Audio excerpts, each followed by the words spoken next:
साथियों नमस्कार। Knowledge nation YouTube channel के साथ मैं पोपिन कुमार। आज है दिन सोमवार, तारीख है 20 अप्रैल। नए दिन की शुरुआत। आपका आज का दिन मंगलमय हो। आज राजनीतिक शास्त्र के अंतर्गत नए विषय के साथ मैं पोपिन कुमार आपके बीच में उपस्थित हुआ हूँ। आज हम जिस विषय की बात करेंगे वह नया टॉपिक है हमारा दो ध्रुवीयता का अंत और अमेरिकी वर्चस्व।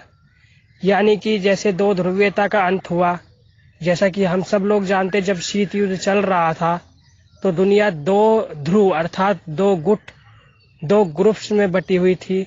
दो अलायंस थे वर्ल्ड सिस्टम में।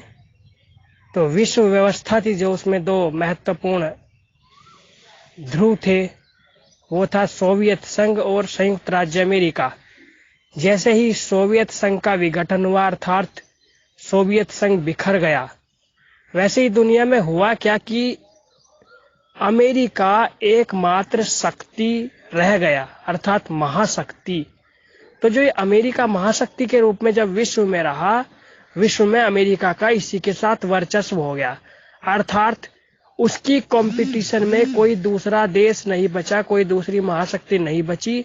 परिणाम ये हुआ कि अमेरिका विश्व में एक क्षत्रिय राज करने में लंबे समय तक सफल रहा, क्योंकि अमेरिका को अब चुनौती देने वाली कोई दूसरी विचारधारा नहीं थी। यानी ऐसी कोई आइडियोलॉजी नहीं थी जो यूएसए को चैलेंज कर सके। उसके द्वारा इस्टेब्लिश की गई कैपिटलिस्ट की इकोनॉमी अर्थात पूंजीवादी अर्थव्यवस्था को चुनौती दे सके। तो जब ऐसी स्थिति आई, विश्व में अमेरिका का वर्चस्व हो गया। अब दो ध्रुवीयता के अंत के साथ में हुआ क्या? वैश्वीकरण की शुरुआत हो गई, यानी विश्व का एकीकरण हो गया।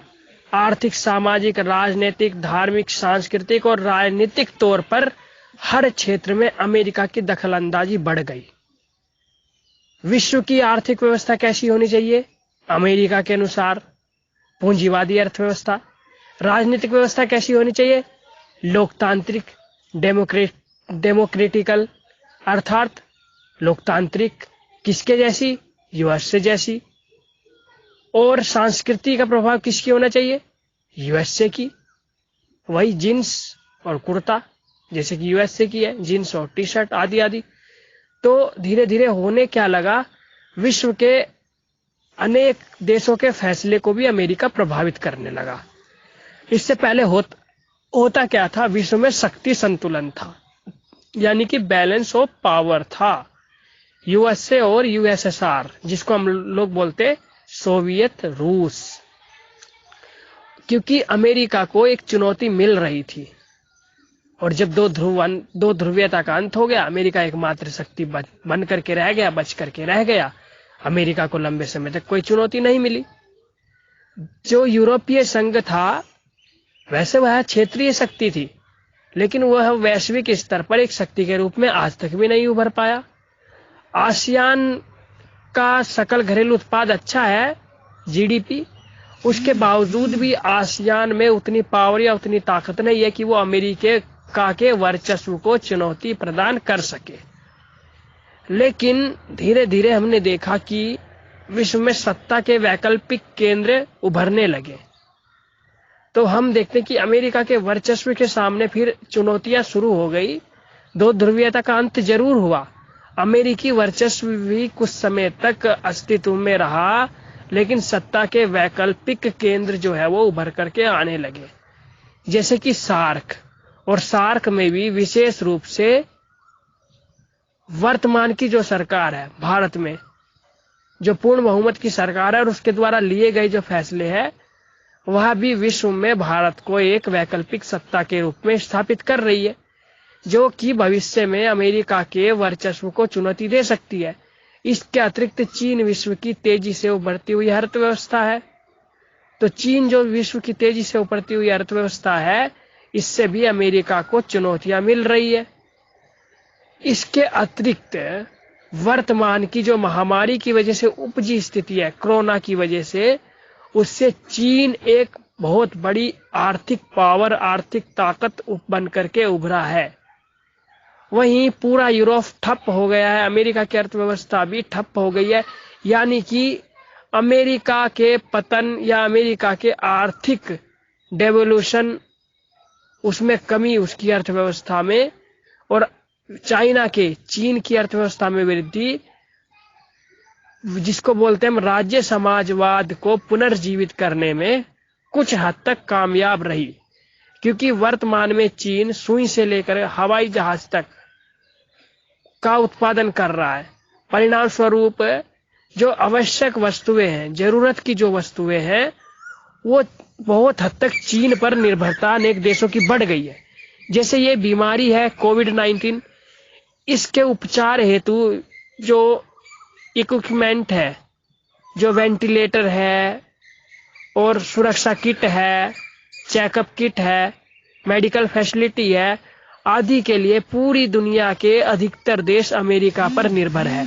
यहाँ तक कि भारत ने भी सुरक्षा कर्मियों के लिए किट और मेडिकल किट आदि जो है वो चाइना से ही मंगाई है। वर्तमान में भी चाह करके भी हम चाइना को विश्व में उसकी दखलंदाजी को अस्वीकार नहीं कर सकते, उसे पीछे नहीं छोड़ सकते।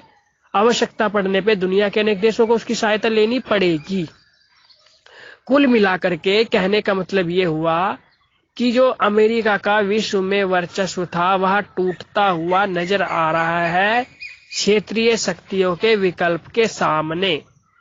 लेकिन अभी भी अमेरिका बहुत ताकतवर देश है। पूंजीवादी अर्थव्यवस्था लगभग विश्व के 99% राष्ट्रों में अपने पांव पसार चुकी है। इसे समाप्त कर पाना बड़ा ही मुश्किल है।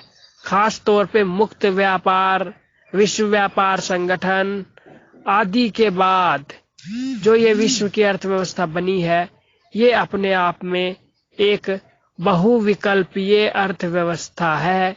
दो ध्रुवीयता का अंत हुआ। अमेरिका का एक क्षत्रिय वर्चस्व भी विश्व ने देखा। उसके बाद धीरे धीरे उसको चुनौतियां क्षेत्रीय स्तरों से मिलती रही, और जो क्षेत्रीय संगठन है, क्षेत्रीय राष्ट्रों के गुट है, वो अमेरिका के वर्चस्व को यदा कदा चुनौती देने लगे। और वर्तमान में अमेरिका के सामने सत्ता के अनेक केंद्र बन करके उभरे हैं, जिसकी वजह से विश्व में अमेरिका का जो एक क्षत्रिय वर्चस्व हुआ करता था वह समाप्त सा होता नजर आ रहा है। यह ऑडियो आपको बहुत अधिक पसंद आएगी, आपके लिए अत्यधिक जानकारियां प्राप्त होंगी। आपका बहुत बहुत धन्यवाद। Navigate up. Shivam Coop. Navigate up. Send button. Camera button. Attend cam. Forward to button. Today. You deleted this. 817.